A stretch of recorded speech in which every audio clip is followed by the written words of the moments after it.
মিনতোষ বেদজ্ঞ মনতোষ, কক্সবাজারে পর্যটকদের সমাগম কেমন দেখছেন, আর হোটেল মোটেলের কত শতাংশ বুকিং হয়েছে?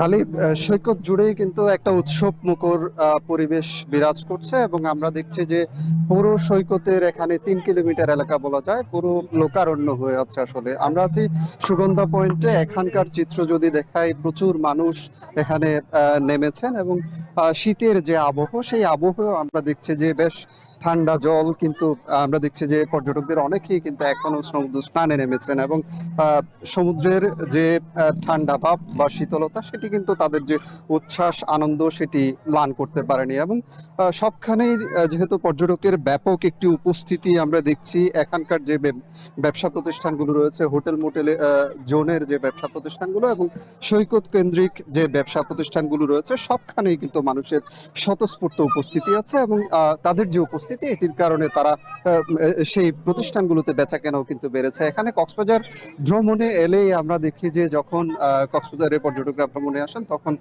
এখানকার স্থানীয়ভাবে উৎপাদিত বেশ কিছু পণ্য তারা আসলে কিনে নিয়ে যান। সেটি শুটকি এবং মিয়ানমার থেকে আসা আচার থেকে শুরু করে নানা ধরনের পণ্য তারা কিনে নিয়ে যান এবং এটির কারণে এখানকার যে ব্যবসা প্রতিষ্ঠানগুলো, সবখানে একটা চাঙা ভাব কিন্তু এসেছে। আমরা হোটেল মালিকদের সাথে কথা বলেছি, তারা যেটি বলছেন যে এই মুহূর্তে হোটেলগুলোতে শতভাগ কক্ষ, বিশেষ করে তারকা মানের হোটেলগুলোতে শতভাগ কক্ষ বুকিং রয়েছে এবং অন্যান্য সময় আমরা দেখেছি যে শুধুমাত্র হোটেল মোটেল জোন কেন্দ্রিক যে ব্যবসা প্রতিষ্ঠানগুলো বা হোটেলগুলো রয়েছে, সেখানেই কিন্তু মানুষের উপস্থিতি থাকে। কিন্তু এবার আমরা যে এই এই মৌসুমে যে চিত্রটি দেখছি, শহরের অভ্যন্তরের যে হোটেলগুলো বা সেখানকার যে ব্যবসা প্রতিষ্ঠানগুলো রয়েছে, সেখানেও কিন্তু পর্যটকদের উপস্থিতি আছে এবং তাদের আনাগোনা বৃদ্ধির কারণে বেচা কেনাও যেহেতু বেড়েছে, ব্যবসায়ীদের মাঝে স্বস্তি আনন্দ উভয়ই কিন্তু আছে।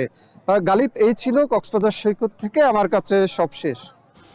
বড়দিনের ছুটিতে উপচে পড়া ভিড় কক্সবাজার সমুদ্র সৈকতে, সেই খবর জানাচ্ছিলেন সহকর্মী মনতোষ বেদজ্ঞ।